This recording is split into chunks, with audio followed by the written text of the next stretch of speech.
So நேற்று 5ஆம் தேதி நடந்த ஒரு சம்பவம் சாயங்காலம் 7:15 மணிக்கு பெரம்பூர் வேணுகோபால் சாமி கோயில் திருவை சேர்ந்த பகுஜன் சமாஜ் பார்ட்டி கட்சி மாநில தலைவர் ஆம்ஸ்ட்ராங் வயசு 52 அப்பா பேர் கிருஷ்ணன் என்பவரே அவரது வீட்டின் முன்பு அடையாளம் தெரியாத அந்த சிலர் கத்தியால் காத்தினர்.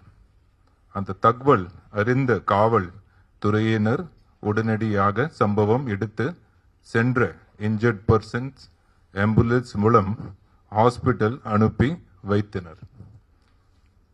அவரை சொத்தித்த மருத்துவர்கள் அவர் இருந்து வீட்டதாக அறிவித்தனர்.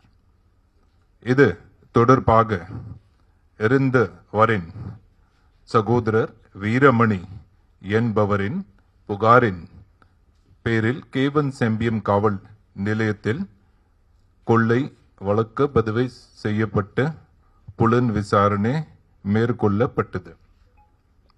மேலும் அந்த மர்டர் காரணத்தை கண்டறிந்த சம்பவப்பட்ட குற்றவாளிகளை உடனடியாக கைது செய்ய வேண்டி திரு வாசரகர் ஐபிஎஸ் அடிஷனல் கமிஷனர் நார்த் அவர்கள் மூலமா ஒரு ஸ்பெஷல் டீம், அந்த 10 டீம் அமைக்கப்பட்டது. இந்த ஸ்பெஷல் டீம் உடனடி நடவடிக்கை பண்ணிட்டு அந்த சீன் ஆஃப் கிரைம்ல போயிட்டு அங்கே சிசிடிவி மீதி சில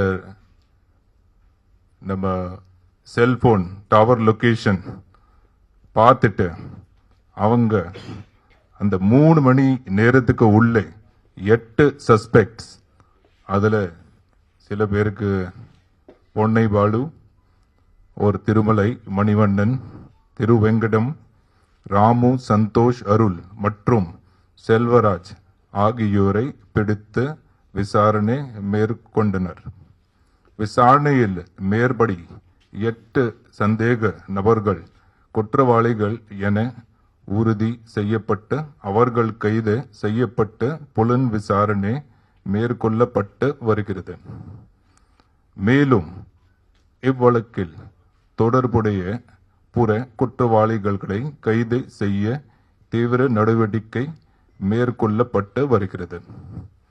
சம்பவத்தில் போது மேற்படி ஆம்ஸ்டாங் உடன் இருந்த அவருடைய சகோதரர் வீரமணி, அவருடைய நண்பர் பாலாஜி மற்றும் டிரைவர் அப்துல் கனி ஆகியோரும் மேற்படி தாக்குதல் காயமடைந்தனர். அவர்களுக்கு உயிர் மருத்துவ சிகிச்சை அளிக்கப்பட்டது. இப்போது அங்கு நிலைமை கட்டுக்குள்ள உள்ளது. மேலும் முக்கிய இடங்களில் தேவையான பந்தோபஸ்து அரேஞ்ச்மெண்ட் மேற்கொள்ளப்பட்டுள்ளது.